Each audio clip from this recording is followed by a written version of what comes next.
ये है कि आप ये समझें कि हमारे यहाँ जिस प्रकार से राज्य का सकल घरेलू उत्पाद जीएसडीपी ये 2022-23 में हमारा जो राज्य का कंट्रीब्यूशन था या जो उसका जीएसडीपी था वो 7.63% था और गवर्नमेंट ऑफ इंडिया का है 7.2%। यानी कि हम अपना जो कंट्रीब्यूशन देश के लिए कर रहे हैं लगभग अनुपातिक भी कर रहे हैं और उसी प्रकार से हम आगे भी बढ़ रहे हैं। 22-23 में अनुमानित किया हमने 7.58 मतलब 7.58% अनुमानित, क्योंकि अभी चल रहा है। और यदि गवर्नमेंट ऑफ इंडिया की बात करूं 7.3% है। और इस बार का जो 24-25 का है जिसमें मैंने कहा कि जीएसडीपी जो 22-23 में वो 3,03,000 करोड़ का था, 23-24 में ये 3,46,000 करोड़ का था और 24-25 में अनुमानित कर रहे हैं हम 4 लाख करोड़ रुपए का। यानी कि हम उस दिशा में भी आगे बढ़ रहे हैं, लगभग 4 लाख करोड़। और आप देखिए कि हमारे यहाँ प्रति व्यक्ति आय जो गवर्नमेंट ऑफ इंडिया की 22-23 में तो है 1,72,276 और हमारे प्रदेश की है 2,30,994 यानी 22-23 की। 23-24 की हमारे यहाँ जो अनुमान जो रेट है वो है 2,60,201 यानी कि 12% की हमने वृद्धि की है। तो हम इस वर्ष भी इसमें हमें लगता है कि ये थोड़ा बढ़ेगा। और जो बजट का साइज है 88,230 करोड़ का है, पिछले वर्ष की तुलना में ये 15.27% बढ़ा है। और इसके साथ साथ आप देखिए कि हमने जो है जो हमारे अपने कर हैं उनको अर्जित करने के लिए हमने प्रयास किए हैं। 15% जो 24-25 में है वो हमारे यहाँ राजस्व प्राप्ति में 15% की वृद्धि का हम अनुमान लगा रहे हैं। 24-25 में ऐसी बजट राजस्व जो अधिशेष है वो 4,737 करोड़ ये अनुमानित है, संभावित है। वित्त विभाग द्वारा ऋणों की प्रभावी जो हम लोग कर रहे हैं, आप देखिए कि जीएसडीपी के अनुपात में हम ऋण भी हमारा कम हो रहा है। अवस्थापना संरचना के रिकॉर्ड हमने 13,780 का हमने इसमें व्यवस्था की है। यानी हम कैपिटल खर्चे को हम लोग जो है ज़्यादा प्राथमिकताएं दे रहे हैं। आप लोग अक्सर एक बात कहते हैं, तो मैं जो ऋण की बात है अक्सर आप लोगों का जो भाव रहता है वो बहुत उस पर मैं बताना चाह रहा हूँ कि जो हमारे यहाँ बोरोइंग एंड अदर लाइबिलिटीज़ हैं वो 2017-18 में थी 7,248 करोड़ 56 लाख रुपया। 18-19 में ये रही 6,208 करोड़। 19-20 में ये रही 7,942 करोड़। 20-21 में ये थी 7,768 करोड़। 21-22 में ये थोड़ा कम हुई 3,273 करोड़।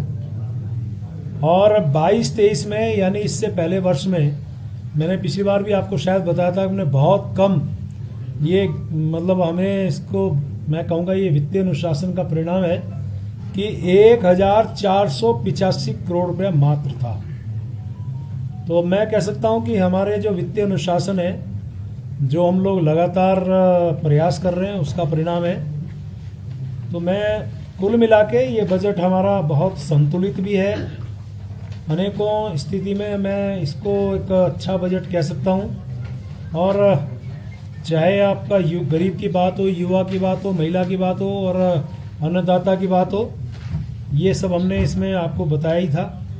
और एक बात यह है कि हमारी सरकार ने 30 से ज़्यादा हमारे यहाँ इस बार पॉलिसीज बनी है, नीतियाँ बनी है और इसी के प्रभावशाली परिणाम अब हमें देखने को मिल रहे हैं।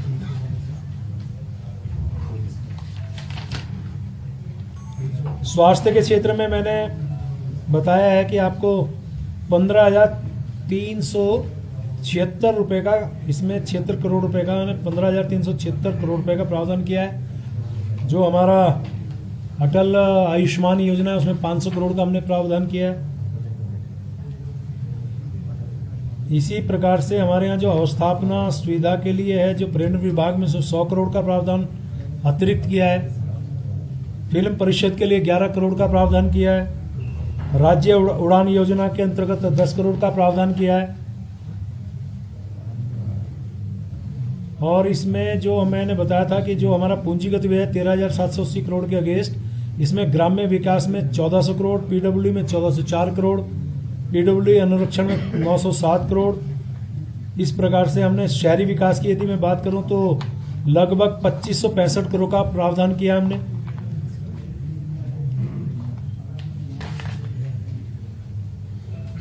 ई विधानसभा एप्लीकेशन कार्यक्रम के अंतर्गत इस बार हमने 31 करोड़ का प्रावधान किया।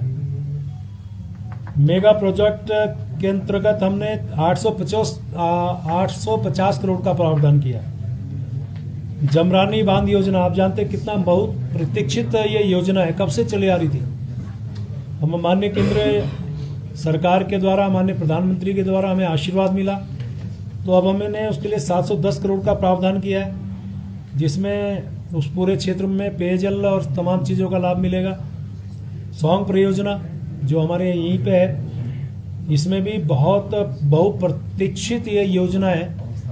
अनेकों चीज़ों पे उसको लाभ मिलेगा। पेयजल है, सिंचाई है, पर्यटन है, उसमें हमने 300 करोड़ का प्रावधान किया है। लखवाड़ परियोजना में 250 करोड़ का प्रावधान किया है।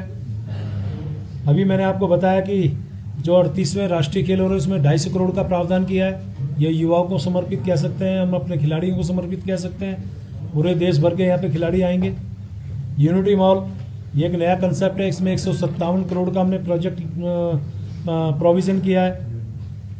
तो यानी कि मैं कह सकता हूँ कि ये सारी चीज़ों की यदि मैं बात करूँ तो एक अच्छा बजट देने का हमने प्रयास किया है। तो मुझे लगता है कि आने वाले टाइम पे इसका असर भी दिखाई देगा। ये समग्र विकास कह सकते हैं, समग्र विकास के लिए कह सकते हैं, समावेशी बजट कह सकते हैं, संतुलित बजट कह सकते हैं, विकास की ओर बढ़ता हुआ बजट कह सकते हैं। तो मैं निश्चित रूप से आप सभी का भी धन्यवाद कर रहा हूँ। कोई और विषय ना हो तो फिर मुझे अभी विधानसभा में भी जाना होगा। सर एक सवाल है सर कि बजट में एफआरबीएफ एक्ट का कितना पालन हुआ है? राजकोषीय घाटा की बात करें उसमें या फिर जो हमारा 100% पालन हुआ है, 100%। अभी राजकोषीय घाटा तो हमारा कम नहीं हो पा रहा है। ऐसा नहीं है, देखिए हमारे यहाँ को एक सीमा निर्धारित की गई है, उसी के अंतर्गत हम सब ये काम कर रहे हैं। ये अच्छी बात है। मंत्री जी आपने बताया कि ये बजट बहुत सही बजट है, इससे पहले बजट सही नहीं थे क्या?